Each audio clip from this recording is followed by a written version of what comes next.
C'était, bonjour. Bonjour. Voilà. Alors aujourd'hui, CG Kabouya vient de dire clairement que c'est Kabila qui est derrière l'instabilité de notre pays à l'est de la RDC.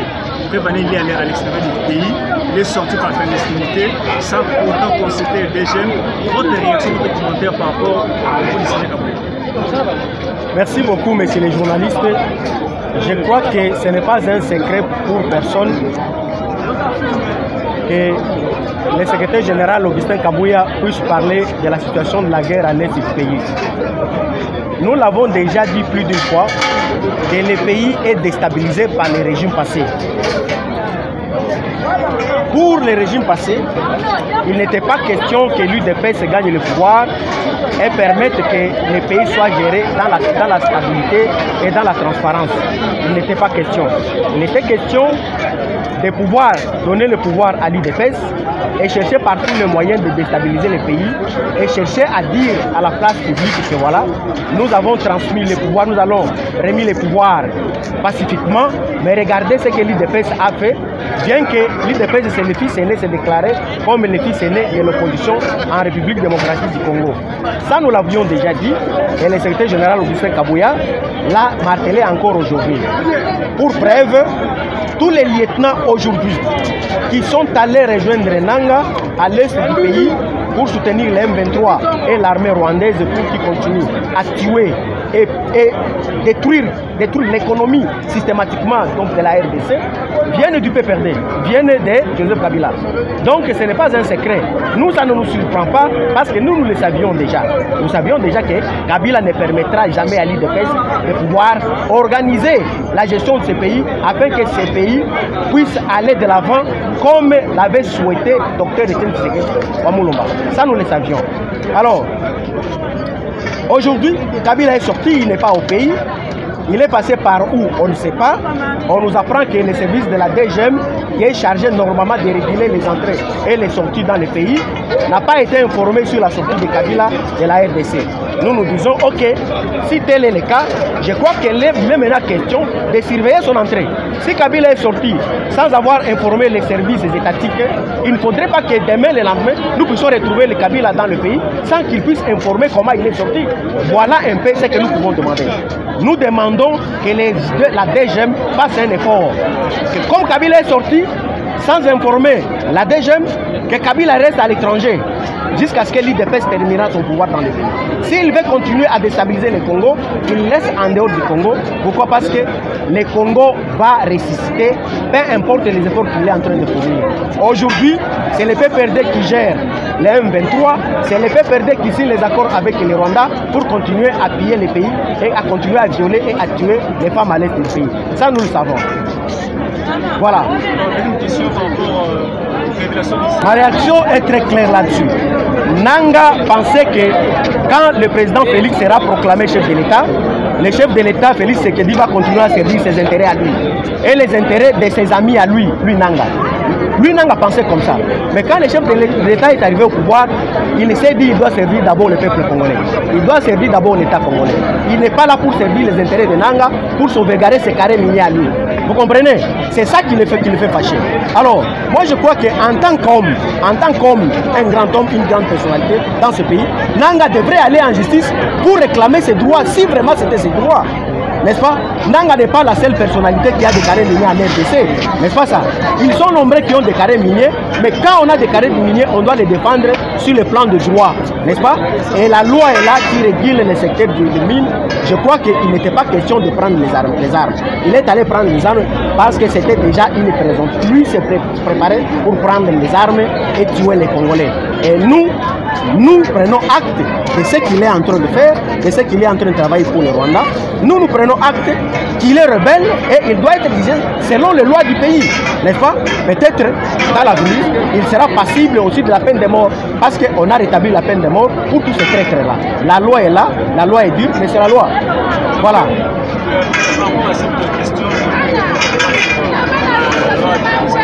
La peine de mort, ça en fait comment quelle est votre réaction aujourd'hui? Le peuple perd des quasi-totalité. Non, ça, dit aussi. Non, ça c'est une vaste blague. La peine de mort est rétablie. Je vous informe déjà que depuis hier, la cour militaire des garnisons de Goma a requis la peine de mort pour plusieurs officiers, des colonels, des majors, etc. Ce qui fait que cette peine de mort est une réalité. Elle va s'appliquer. Tous ces traîtres-là seront déférés devant la justice et ils seront traités chacun à son niveau. En ce qui nous concerne, nous en tant qu'IDPS, nous disons que merci pour le secrétaire général parce qu'il nous a présenté au moins des tickets gagnants par rapport aux élections qui sont en train de venir. Il nous a présenté un candidat pour les Katanga, qui est candidat à l'Assemblée provinciale de Katanga.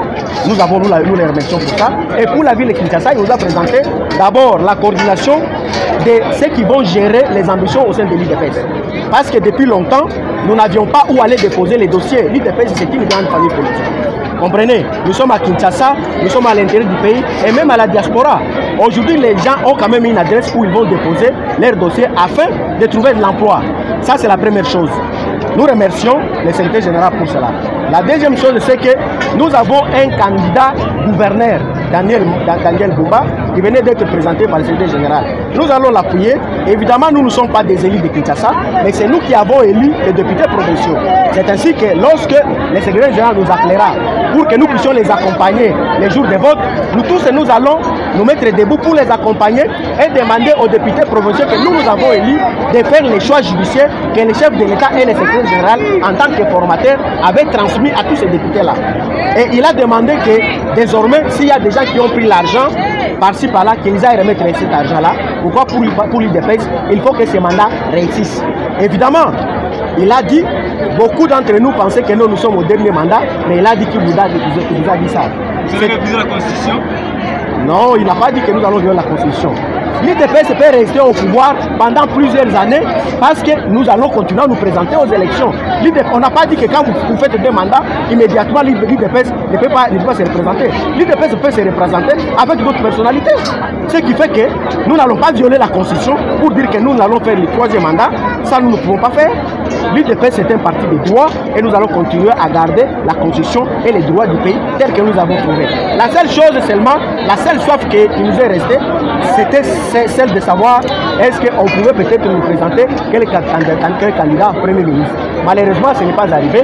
Beaucoup d'entre nous sont sortis là-bas, un peu frustrés. Pourquoi? Parce que c'est la discussion du chef de l'État, mais nous nous serions aussi fiers de voir que parmi nous, les gens de l'IDPS, les cadres de l'IDPS, il y a des personnalités qui peuvent être présentées comme des candidats Premier ministre. Pourquoi? Parce que nous avons besoin de la primature cette fois-ci.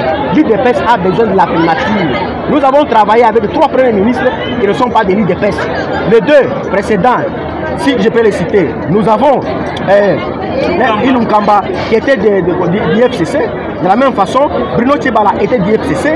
Nous avons travaillé avec celui qui vient de démissionner, qui est de l'Union Sacrée. Mais cette fois-ci, nous voulions que l'IDPS gère la primature cette fois-ci. C'est ça les soucis que nous avons. Et l'IDPS est capable de gérer la primature. Vous comprenez? Je pense que les alliés peuvent nous soutenir pour que cette fois-ci l'IDPS ait la primature. Ça, nous avons demandé à corps et à cri, ça fait plusieurs années, il faut que l'IDPS prenne la primature. C'est ça les soucis et c'est ça que nous attendons. Mais étant donné que c'est le pouvoir discrétionnaire du chef de l'État, nous le concédons, mais nous sommes très sûrs qu'il peut regarder au sein de l'IDPS et nous trouver des personnalités qui peuvent gérer la primature cette fois-ci. Voilà le message que nous avions. Nous remercions le CG, nous sommes avec lui, nous sommes en train de le soutenir et nous pensons que tout ira de mieux en mieux. Voilà. Dernière question, c'est qu'il mérite d'être le premier vice. Dernière question en résumé. Il peut être même le président. Il peut être le président. L'IDPS devra prendre l'une de ces institutions. Si l'IDPS ne prend pas la primature, l'IDPS doit prendre l'Assemblée nationale, la représentation de l'État. Et les alliés peuvent se contenter du reste. Si l'IDPS ne prend pas la primature, l'IDPS devra prendre l'Assemblée nationale. J'ai dit les présidents de l'Assemblée nationale. Merci beaucoup. Panzi na kolobakaka. IDPS viva. Boyebi nanda kunyoso batu bamonaka makambo ndenge moko te. Tango tozalaki na libala ya FCC cash. Tango tozosala ba matine awa na bandai koyebisa bino Kabila na batu na ye nde baza ko bloquer pona tata mokonza ekolo asala musala malamu te. Mais lokola bazanga soni batindaki batu na bango na bamedia. Oh, c'est Kabila qui bloque. Lelo Kabila atikela bino. Non. D'ailleurs, Kabila oya bandaki ko bloquer tango tozana na coalition FCC cash na Kabila azali banda aza plus mauvais que tozalaki na ye. Boza kolanda ngai? Na ebisaki bino awa boye. Bango, sauf que ba changer ki méthode de fonctionnement na bango. Bande konangai.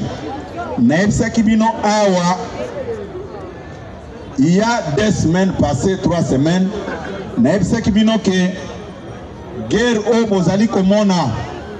Eza guerre o ba imposer tata mokonza ekolo pona bambongo nyonso ya ko bandozwa ekende kaka na bitumba wana asale la population eloko moko te.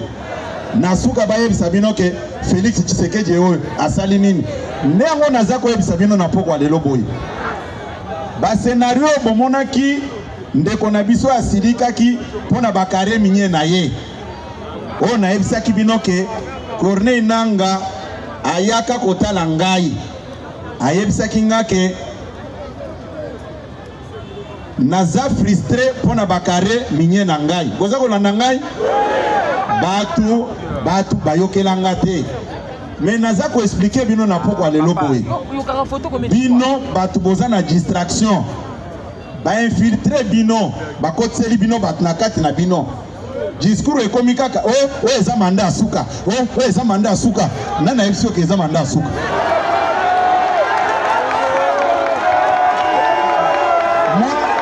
UDPS viva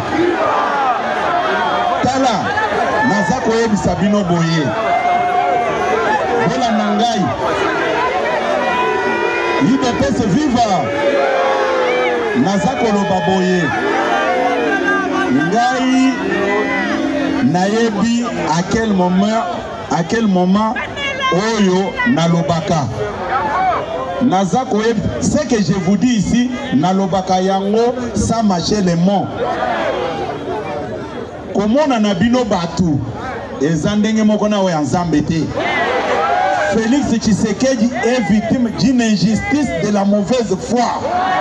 Boza kolanda ngai napesaki bino exemple oyo nalobaki boye yo ozana mbongo ozana mwasi na ona bana mibale baza kobela salaire nao ezaka $1000 ovivaka no bien na bana nao baza en bonne santé mais ceux qui bana mibale baza kobela maladi oyo baza kosoigner ngo eza kosila te train de vie na kati andako ekosala nini ekochanger lelo malgré bonne volonté na bonne foi ya tata mokonzi ya ekolo. Là je m'adresse à vous les membres de mon parti, les membres de notre famille politique Union pour la démocratie et le progrès social. Vous êtes très distraits. L'ennemi est en train de nous infiltrer pour nous affaiblir. Bana soki mibale baza kobela ozwaka salaire ya $1000 moyen o mene vindengo menakana bango tango baza bonne santé ezate. C'est la même chose na situation tozana yango. Ndeko Tshisekedi mbongo nyonso eza koya ezokende kaka na makambo kosomba manduki pona ko sécuriser bandeko oyo baza na est. D'abord pour votre information Kabila ndenge na minito ndenge naza koyebisa bino akima mboka abima na ye azaka lisusu awa te bo vérifier na deuxième bo atika ta trace moko te abima na kobatama puisque guerre eza kosalema kuna c'est lui qui est derrière boza kolanda ngai nayebaki yango sikoyo bato même semblant oyo bao toza na bango baza kosala ono bagene ya pe perdre naza koyebisa bino ke balobi vérité te bayebi makambo yango ndenge eza kosalema toyokani malamu.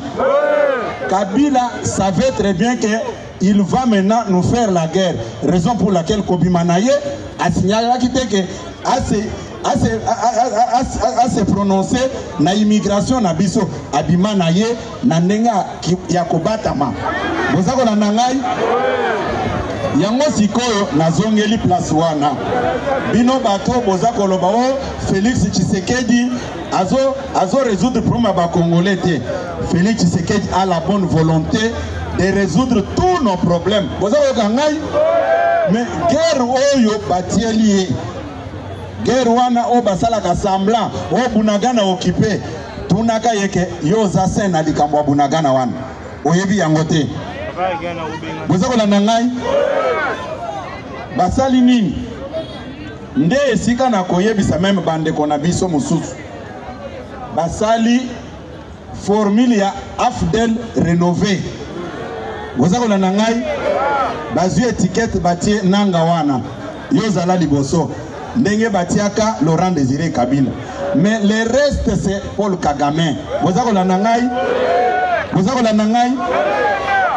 bino bato boza ba mouré ya ba réseaux sociaux boye ba bien que réseaux sociaux lelo eye pona ko détruire ba Congolais na makambo ebele bolandaki réseaux sociaux moko oyo bino nyonso awa ndenge naza na bino boye binga très bien que naza muto territoire ya Miabi.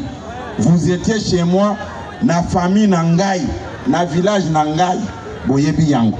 D'abord je ne suis pas l'aîné de la famille mais bomonaki mercenaire moko ba recruter ye aya lobi ke o Kabuya aza Angolais mama na ye ayaki na zemi na Angola. Mais si j'étais l'aîné de la famille, les gens pouvaient croire à ça. Après quelques jours balobi oh Kabuya tindi ba assassin ba keko boma mwana mwasi wana. Et puis si toi ebimisa ki biloko wana site ya Barwandais.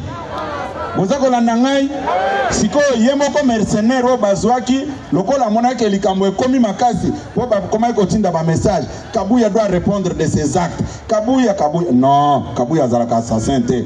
Finga ye na tongo finga ye na pokwa ako perdre loko moko te. Boye bango na pokwa ya lelo batu oyo baza ko bloquer poto avancer te. C'est toujours Kabila avec sa famille politique. Vous avez l'anangai? Tango tozalaki na bango esika moko babande ko sala yango na moi réserve. Siko ba monique Tshisekedi a commis ko marquer ba point. Allez, ba télévision M23 na bango wana. Tango ba moni tolobi non, c'est les Rwandais qui sont derrière balobi onanga yakao. Na makamono ya kare minye ndengo za nakanda tokende kaka ozala liboso. Pour mon akake, baza ba civil, ba inconscient, ba yebi makambo guerre te. Talandenge balati. Yo so mona militaire, azota mola nenge bazota mola wana. Non.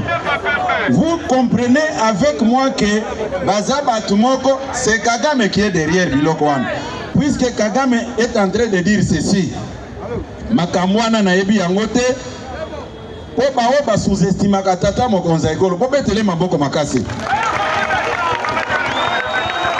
Ba oyo toyoka na malamu bolongo na ba distraction wana ba oyo bayebi arrogance ya Kagame na interview auti ko accorder na Jeune Afrique mais azako lela lobinini o Tshisekedi a séduire ba président nyonso ya mokili. Tshisekedi a séduire ba président te ba président wana ba revenir à la raison balobitika koyiba biloko ya Tshisekedi.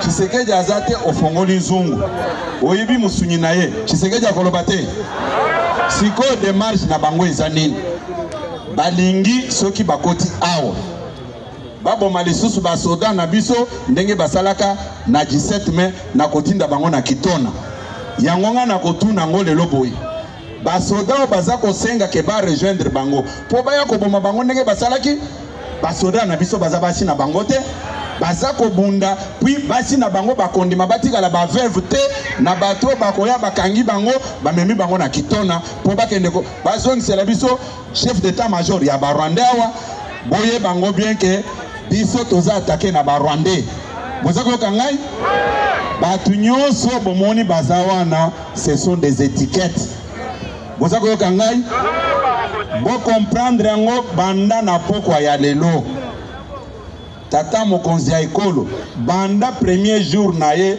après taki serment likambo ya Congo eza na motema na ye. Boza koyoka ngai bao babanda koloba o baloba lisusu que c'est Kabila qui bloque, mais Kabila qui bloque maintenant est plus dangereux que Kabila tozaki na ye na coalition, puisque par jour guerre eza kosenga biso mbongo ebele ba recette nyonso eyaka ekendeke wapi ezokende na guerre. Sikoyo mabe a Félix Tshisekedi ezali naza kotuna bino bosala semblant te. Mabe a Félix Tshisekedi ezali les cas lisusu na télévision yebisa biso ke Bunagana est occupé. Yos ndo kangi Bunagana wana jour basalaki remise et reprise bolobaki manduki obotikaki na bazamba na basodo obotikaki nakanisi boyoki makambo naza koyebisa bino bino ba jeune bolongo na distraction wana discours ya o eza dernier mandat eza mandat suka nana yebiso ke eza mandat suka na lingi teke IDPS viva ndenge bomesana kobalusa makambo ngana za koloba na lingi teke bokende lisusu kabu ya lobby baza ko réviser constitution ngana lobby bongo te boza ko na ngai bokanga na mitema na bino boye situation oyo tozana ngo c'est toujours Kabila qui est à la base ya makambo wana. Boza ko ngai batu na ye baloba Kabila abimaki mokolonini bakene na DGM wana ayebisa bino DGM ya wapi oyo enregistraki départ na ye. Boza ko ngai ayebaki makambo nyonso eza kosalema na yebi lobi bakoloba oh non Kabuya na lobby. Je confirme ce que je vous dis. Kabila abimaki asignalaki même place tala ayebaki bien que batu na ye bakosala makambo wana ye tala naza koloba boye IDPS viva siko naza koyebisa bino vérité ya likambo wana ye IDPS viva Kabila asengelaki bananga wana et pas un dirigeant africain mokoboy pour appuyer bango avec tous les moyens logistiques et financiers. Boza kolanda ngai bino boti bolonga na ba distraction na bino wana botala ngo bien nasina yebisa bino place oyo nazalaki na Afrique de l'Ouest bayambaka nga et pas président Niger na oazalaki na ebonga na wazaki na kati ya ebonga président honoraire na président en exercice bayambaki nga bango mibale d'une manière séparée bayebisaki nga boy ngai na collègue na ngai ya MPLA bayebisi biso mibale ke bino nde ba parti au pouvoir ba coup d'état nyonso boza koyoka eza koleka na Afrique de l'Ouest basala kango pamba te babandaka nanu ko fragiliser parti au pouvoir ceux qui ba fragiliser parti mbala moko basali coup d'état na bango mais bino mibale yo MPLA na yo IDPS bo batela ba parti na bino na makasi ceux qui bolingi ko umela na pouvoir bo batela parti wana IDPS viva lelo na kotuna bino Popo mona comment est-ce que bazo sakana na biso et pas ba ennemi na biso. Biso tobimi première force politique ya mboka oyo. Tobimi première force politique après élection. Mais discours bazo ko sezani IDPS eza kokufa. Mais partout eza kokufa et bimi ya liboso siko tunaka bango ke me parti neza kotelema. Bo tunaka bango me parti neza ya kotelema. C'est-à-dire quoi? Makelele nyoso boza komono baza ko créer na kati ya parti baza na objectif moko ba affaiblir parti ba affaiblir tata mokonza école boza ko na ngai bolanda lukuta wana te. Et puis il y a un seul point o bango nyonso ba se metaka d'accord et sika ba parla quand même langage ozui bato baza na parti ozwi bato ya Lamuka, ozwi bato ya Katumbi, ozwi bato ya Kabila. L'unique point où balobaka même langage, c'est la tête de Kabuya. Wana discussion ezalaka te. C'est comme ce jour-là, devant Pilate, les scribes et les pharisiens parlaient qui même langage. Les lots, tant aux communes paix, la démarche nyonso au communes combattant. Yoso mon que partout est à Kolal. Mais je me pose des questions. Parti est à Kolal à quel niveau? Avant token élection, exact même discours. Token même tina élection, tobimi batwa liboso. Mokonzi Nabiso a gagné l'élection. Mais si on a makambo iso kende bien te. Bon, makambo ngo baso le kende bien. Ya basi na bangona bana ou bien makambo nini. Il peut se vivre. Nyonso wana tango bazako sala biloko wana nazako mi rappeler na makambo oyo baebisa kinga et pas ba président wana. Bozako yokangai biso toza la vigilant. Le président fédéral Nyonso, il y a République Mobimba. Il faut beau travailler, n'engé to travaillaka. Il faut beau dénoncer place Nyonso Munguna Zali. Ba chantage Nyonso boki bazako ebisabino o Kinshasa ba kuta basi na bangote. Ba kuta basi na bangote. Tozana ba soda ya makasi.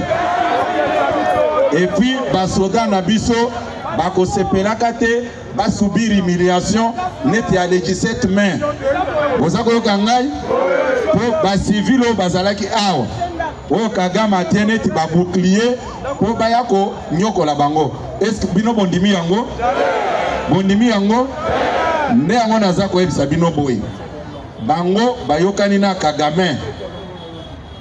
Va changer régime, va pesa Kagame, c'est-à-dire bande konabiso ya Est Nyonso, Nord Kivu, Sud Kivu, bazo mabelewan. Bino bolingi yango? Bino bolingi yango? Bolingi bazon s'accorde les mères. Nous avons le devoir et l'obligation de soutenir les chefs de l'État. Toyokani? Toyokani? Bobanga eloko mokote. Bozako la nangai mangungu nyonso wana eza ya pamba.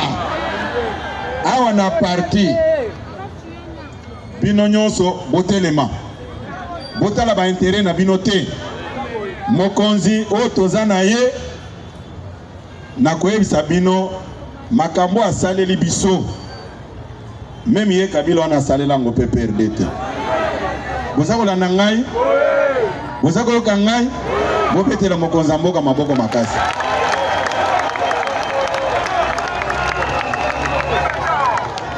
Tala na lobi boye. Nayebi ndenge baza ba spécialiste. Bakoluka ba désorienter message o ya suka oyo. Même mabino na biloko Kabuya a menacé ba députés provinciaux, na menacé député provincial ata mokote. Toyokani na lobika ke to ko accompagner ba candidat na biso. Mabe na lobi za wapi? Hein? Mabezali soki yo yoki mutu abengi yo abetelo masolo mususu yebisa yeke tozongela nanu makambo ya bato yo bato Kagame a utilisé pour azo 300 km² ya mboka na biso yebisa bozongela nanu wana popo mona isoki aza sérieux tokani tokani Zamba batela bino bozonga na kimia. Merci beaucoup.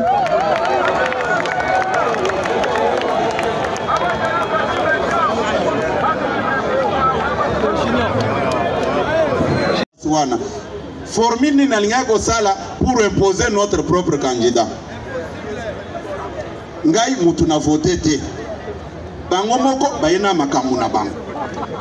Tango elekibongo na monike non, ceux qui to continuer kaka na nzela oyo, il ne peut sa ko se retrouver te. Na bengi ba candidat vice-gouverneur mibale. Na yebisi bango bino pebo kende koyokana moko a désisté en faveur ya moninga. Bozako la nangai? Bozako yoka ngai? Tango eleki bongo mibale wana nde bato bayaki koedenga pona sauver image na biso ya IDPS.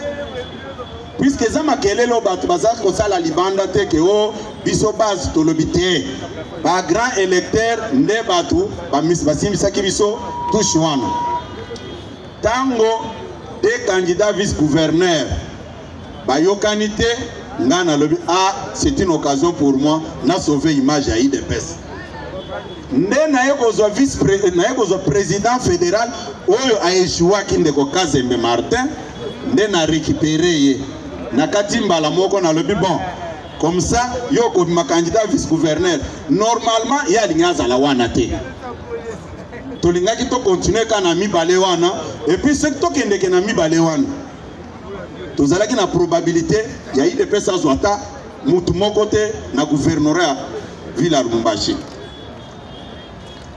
heure wana tokomi ba 3h du matin nde naye kobenga mibale wana nayebisi bango boye bino mibale ndenge boyokani te nazozwa kaka ba oyo ntango nazozo wana ezalaki procédure normale te nasalaki yango mpo na biso to perdre te oza kolanda ngai mais mabe kabuya asali ezalaki wapi au lieu même de me remercier que vous avez sauvé l'image du parti mukolo eza kolanda bakomi kolokota bibembe partout pona kuatake ngai tango na fongoli munoko o afingi bandeko na ye bino bosuko mona moto oyo aboyi bandeko na ye naza kotuna mokili yango euti wapi pour mettre fin à ça bandeko nanga oyo bakomprenaki sacrifice oyo biso tozwaki te pona komisa même ko sauver image wana o bazaki na information te na koyebisa bango na poko alelo bao nyonso oyo bazaki lésé na propos tenu ce jour-là balimbisanga toza bandeko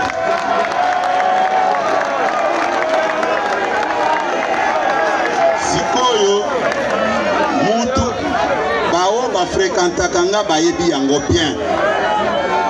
Je présente des excuses même aux petits enfants, même à mes subalternes. Mais je voulais d'abord vous faire voir comment est-ce que nous n'avons pas mérité même la place là. Et ça place au Tozwaki, na condition moko, oyo, ezaki normal, té. Mais je reviens encore que par rapport à bao nyonsoyo, ba comprena ki ngai malamu te na ba propos yo et les aki bango naza ko présenter bango ba excuse on tourne la page. Bao nyonso o batenaki ba propos nyonso ya mabe à mon égard na limbisi bango pe. On tourne la page puisque l'ennemi est à la porte, l'ennemi est en train d'exploiter nos faiblesses. Tokani? Tokani malam? Bobetela, notre candidat président de l'Assemblée provinciale ya Okatanga Maboko Makasi. D'abord, Nenga Zali Ao, Ayelinga invitation, demande d'audience mususu. Yaba jeune Katangé, Balingi, Bapeso micro loba. Balingi bakutana na ngai. Ebele bazoloba, soki yete tolinga ko perdre makambo ebele. Mais namoni yango ekomaki neti mwa fond de commerce moko boy. O kabuya fingi, o kabuya lobi boy. Non. Soki ngai na loba, ngai na lobeli bandeko na ngai. Mais namonaki batu nyonso baza kokota. Pour finir na lobaki me tanga na kobongisa na bandeko na ngai na bino kokozala. Nalobi soki lukuta bokende na réunion moko contre nga bokomona ka batu moko wana bakobalukela bino. IDPS viva! IDPS viva! Ayelinga demande d'audience mususu. Ya bandeko na biso bazana Okatanga kuna. Na yebisa kieke na lingi biloko wana te. Mais il a insisté na accordé le suspicion na tuna kieke makambo za kosenga oyo. Soki lisusu etamboli na ndenge batu wana balingi te koma teke na lie mbongo. Mbongo ngona lia aka mikolo nyonso. IDPS viva! Bande Kongo banani basengi audience ndeko honorable. En tout cas, on a le Swahili. Interprète à Zawad. Binonyo Sabo, et Swahili. Ah, Yakao. Oh, dis. Yo Matawan. Mais tous les Luka Makampamba, Matawan. Quel est ma pembeni wana ou interprété? Donc, jambo yetu. Jambo tena. Leo ni kwa kumona general. Mina monecha. Nelo na yaki komona seshe na lakisi ebui. Kie banduku yangu ya Sempia. Bandeko nangai ya Sempia. Donc, président na comité qui est à Sempia, président national na comité qui est à Sempia, banalomba audience, banasema il faut bakutane na secrétaire général. Bandukia qui est à Sempia, bandeko nae, président, na vice-président à Sempia, bayaki kosenga audience, bakutana na secrétaire général. Ndio ile mimi nimeonesha sisi ananiambia ile mambo kutana na communauté inaleta maproblème, anamwambia ndio kazi yako. Ile mambo kama kunatoka problem ndio kazi yako uchikie. Wabenye wanafanya nini? Anechika ananiambia mitabapokelea a partir ya lundi. Baye koyebisa ngai ete na sengeli koyamba na bango na sima na ngombo konza lobi moyena yamba ba communauté ezate ba problème eleki ebele na suka nango na yebisaki esengelaki oyamba bango pe mokondi andimaki akoyamba bango lundi. Ngana merci. Boyoki yango bombete la maboko makasi. Honorable Kende Govana. Lokola ngai muteki ya ba poste ya ba combattant. Nateka ka ba poste soki na simbanzi kita soki na gambela na yebi yango te. Yango pona ko éviter makambo wana. Na lobaki boy. Parti oyo ezana ba cadre belé. Nakangi ba boutique nanga ya vente ya ba poste. Nakangaki yango. Mais tango batu baza kokosa bazo kasoni te. Siko biso to sala ndenge nini. Nde yango depuis le 23 na signaki décision ou ya gestion ya ambition. Gestion wana na oki bande musuba lobby o batu baza ebele. Te. Nous sommes un grand parti politique. Bakoki ko traiter problème ya parti munene boete et pas 3 ou 4 personnes.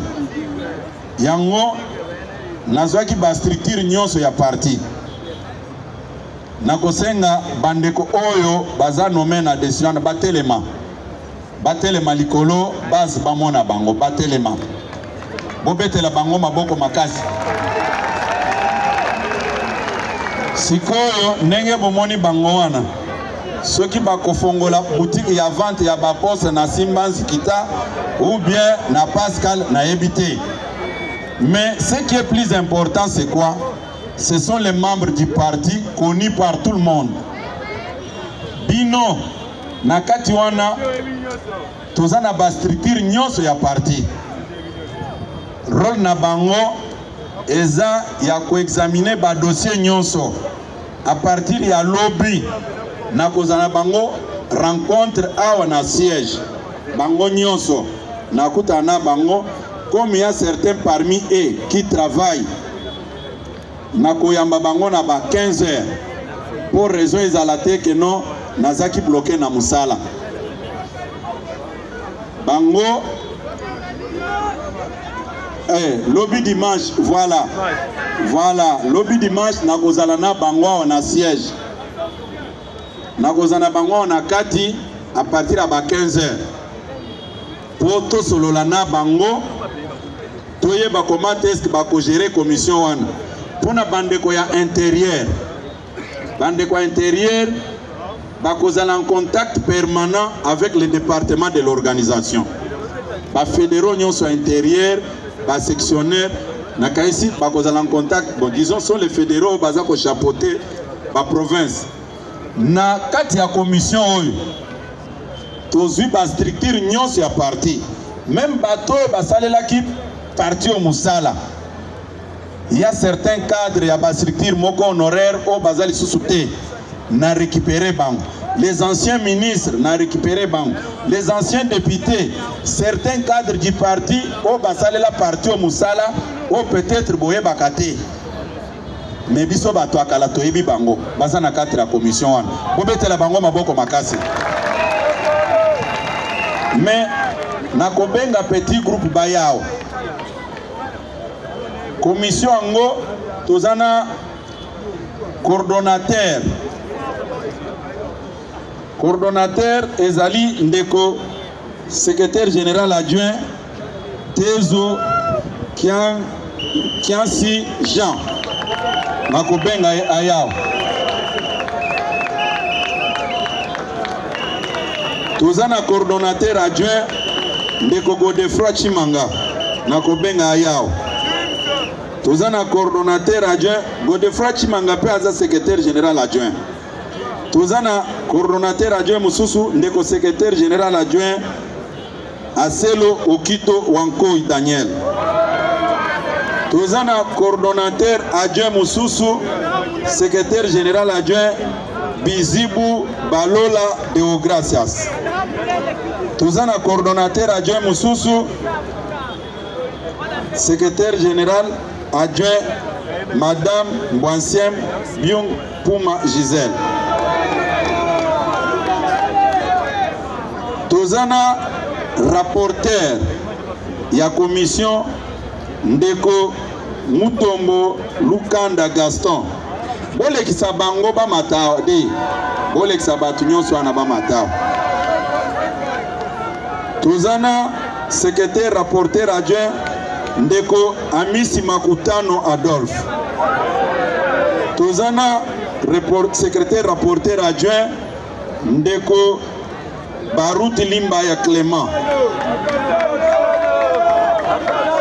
Tozana chargé des finances Maman Nabiso, présidente de la Ligue des femmes, Maman Christine Mansogne Massaka.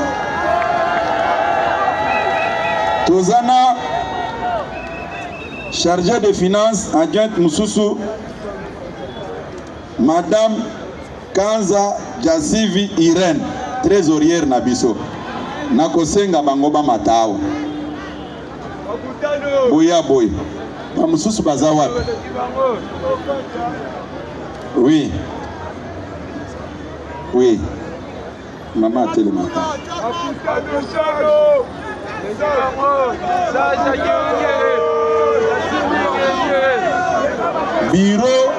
Biro yangoyo.